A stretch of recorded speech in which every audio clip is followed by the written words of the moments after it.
Assalamualaikum, hai teman-teman. Perkenalkan, nama saya Hanif Fernanda Istiqomah dengan NIM 251080201151 dari kelas D.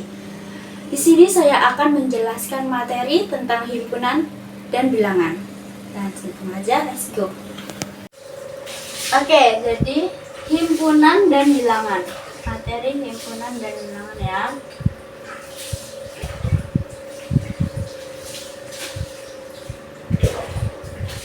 Apa sih himpunan? Jadi, himpunan itu adalah kumpulan objek yang dapat ditentukan jelas oleh anggotanya. Ya. Terus ada bentuk himpunan. Bentuk himpunan itu terdiri dari 3 ya teman-teman, yaitu himpunan semesta atau yang dilambangkan dengan U. Selanjutnya ada himpunan kosong dan himpunan bagian. Nah, himpunan yang pertama, himpunan semesta atau yang biasanya dilambangkan dengan U. Oke. Jadi, hubungan semesta. Apa itu hubungan semesta? Nah, jadi hubungan semesta adalah himpunan yang memuat seluruh anggota dalam konteks tertentu. Contoh himpunan semesta adalah bilangan A sama dengan A dengan kosong. Apa ya himpunan kosong itu? Jadi, himpunan kosong adalah himpunan yang tidak memiliki anggota. Oke, lihat dulu ya, himpunan kosong.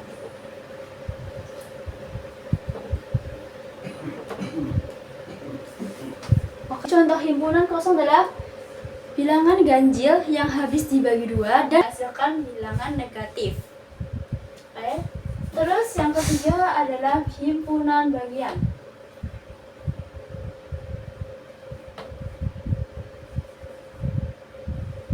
Himpunan bagian. Himpunan bagian adalah himpunan atau seluruh himpunannya berada di himpunan yang berada di himpunan lain. Ya. Contohnya seperti anggota A sama dengan 13, 15, 17, dan 19. Oke. Terus anggota B itu ada 13, 14, 15, 16, 17, 18, dan 19. Nah, ini adalah contoh himpunan bagian. Oke. Himpunan bagian dilambangkan dengan A, B. Nah, anggota A merupakan bagian dari anggota B. Kenapa himpunan A juga di himpunan B? Karena di himpunan A itu ada 13 dan di himpunan B juga ada 13. Dan di himpunan A juga ada 15 dan di himpunan B juga ada 15. Ada diagram Venn.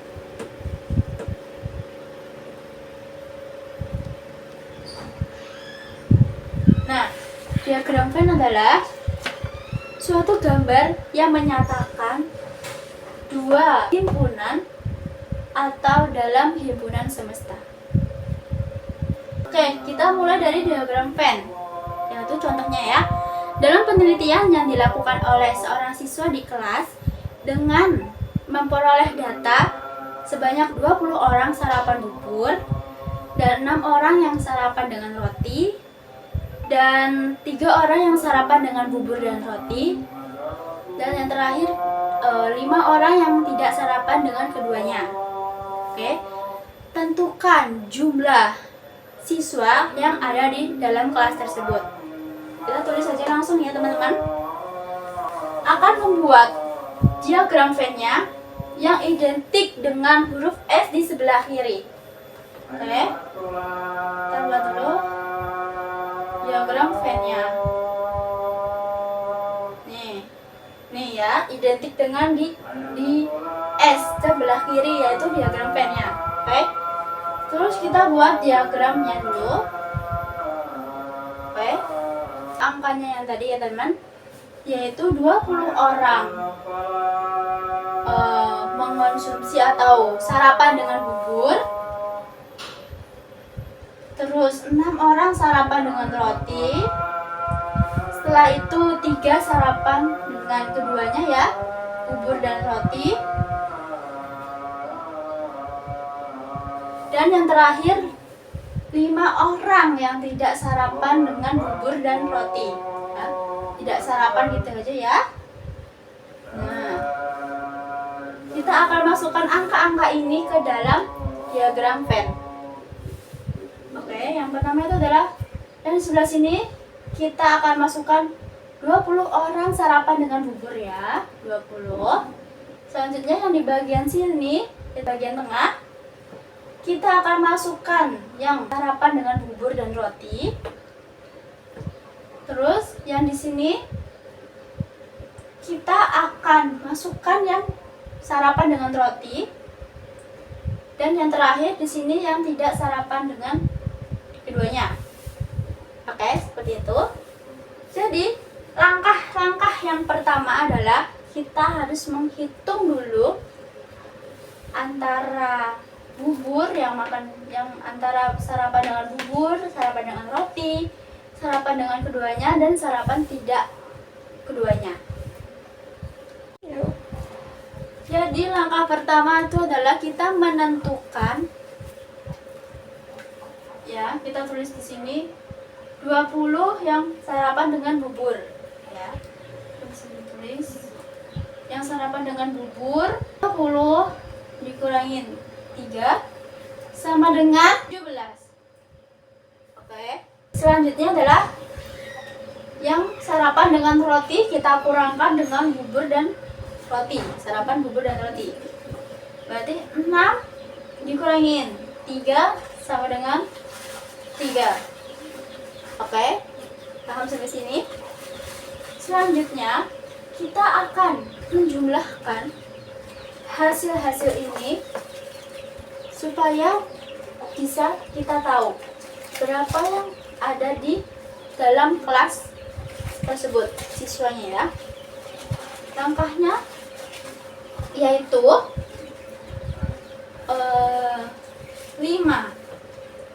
Oke, sama dengan gitu ya. 5 ditambah 3. Oke, ditambah 17 karena tadi hasilnya yang sarapan bubur dikurangin bubur dan sarapan roti sebanyak 3 orang. Oke, aku tulis 17 ditambah 3. Oke, sama dengan 28.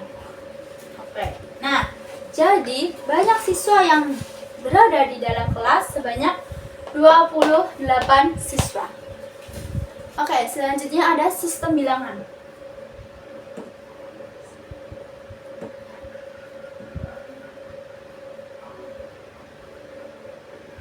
Apa itu sistem bilangan, teman-teman? Jadi, sistem bilangan adalah cara untuk menuliskan dan membaca angka dengan menggunakan aturan tertentu. Dan biasanya sistem bilangan ini ditentukan oleh basis atau jumlah simbol yang digunakan.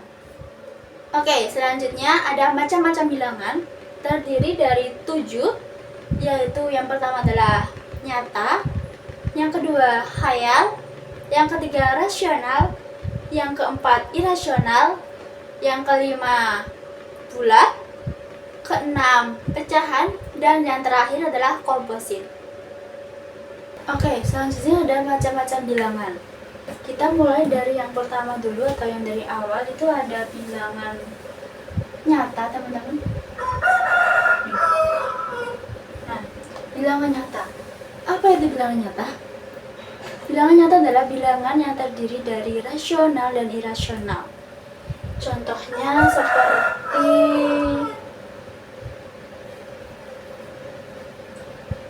2, terus 3, terus terus akar 2 sama 1/2. Nah, ini contoh dari macam-macam bilangan ya. Yang pertama itu adalah nyata, terus yang kedua itu adalah khayal. Nah, apa itu khayal? Jadi khayal adalah bilangan yang jika dikuadratkan maka hasilnya itu adalah negatif ya. Contohnya itu seperti 2i, 3i, 5i, dan 7i, dan masih banyak contoh-contoh lainnya ya. Terus selanjutnya yang ketiga itu adalah rasional. Nah, apa itu rasional teman-teman? Rasional adalah bilangan yang mencakup antara bilangan bulat dan bilangan pecahan. Oke, jadi contohnya kita langsung ke contohnya aja ya.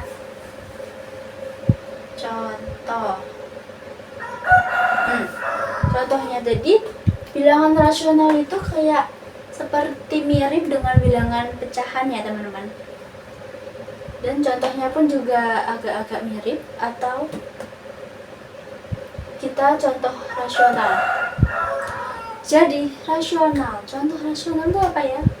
1/2 nih misal, 1/2, terus apa? 2/3 sama 3/4, dan masih banyak contoh-contoh lainnya ya. Oke.